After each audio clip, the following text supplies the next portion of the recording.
5 აგვისტოს ახალციხის მუნიციპალიტეტის საკრებულოს რიგით მესამე სხდომა გაიმართა. დღის წესრიგის ერთ-ერთ მთავარ საკითხს 2014 წლის ბიუჯეტის დამტკიცება წარმოადგენდა, რომელსაც მხარი თემის 21-მა დეპუტატმა დაუჭირა, 2-მა კი თავი შეიკავა. Როგორც თემის საკრებულოს თავმჯდომარე დავით ლომიძე განმარტავს, ახალციხის მუნიციპალიტეტის საკრებულოს ბიუჯეტის დამტკიცებამდე საკითხზე შესაბამისმა კომისიებმა იმსჯელეს.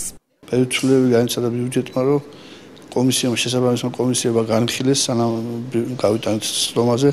შემდეგ ბიუროზეც გავიდა ეს საკითხი, ყველას თავისი შენიშვნები ჰქონდა, ეს გავითვალისწინეთ, რაც შეიძლება ეს შენიშვნები და დღეს რო გავიტანეთ სხდომაზე, ყველამ ერთსუნურად მიიღო ბიუჯეტი. შეიძლება კიდე რაღაცა ცვლილებები მოხდეს, მაგრამ ეს ალბათ შემდეგში ეს 2014 წლის ბიუჯეტი დავამტკიცეთ. ბიუჯეტის დამტკიცებასთან დაკავშირებით სხდომაზე საკუთარი მოსაზრებები გამოთქვეს დეპუტატებმაც. რესპუბლიკური პარტიის წევრის მერი ხაბეიშვილის თქმით, ამ ეტაპზე ერთ-ერთ მნიშვნელოვან საკითხს სკოლამდელი აღზრდის დაწესებულებებში შეჩერებული სასწავლო პროცესი წარმოადგენს. დეპუტატი მიიჩნევს, რომ უკეთესი იქნება თუ კი ბიუჯეტში ცვლილებები შევადა საბავშვო ბაღის მომსახურე პერსონალისთვის გარკვეული რაოდენობის თანხა გამოიყოფა.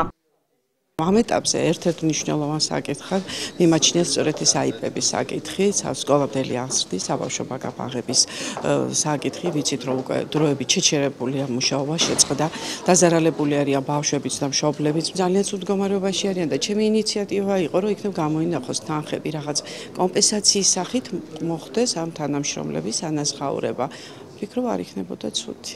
სხდომის ერთ-ერთ საკითხს სოციალური დახმარების გაცემის წესის დამტკიცება წარმოადგენდა. ცვლილებების მიხედვით შეიცვალა ხანძრის დროს დაზარალებულ პირთა დახმარების წესი. კერძოდ, შენობა ნაგებობებში გაჩენილი ხანძრის შემთხვევაში დაზარალებული მაქსიმუმ 1000 ლარიან კომპენსაციას მიიღებს, ხოლო არასაცხოვრებელის დაწვის შემთხვევაში ანაზღაურება 500 ლარი იქნება. ასევე იმ პირებს, რომელთა სოციალური მაჩვენებელი 0-დან 150.000 ქულამდეა, ადგილობრივი თვითმმართველობა 500 ლარის ოდენობის ფარგლებში სურსათს ანუ ვაგესან და სამშენებლო მასალას გადასცემს.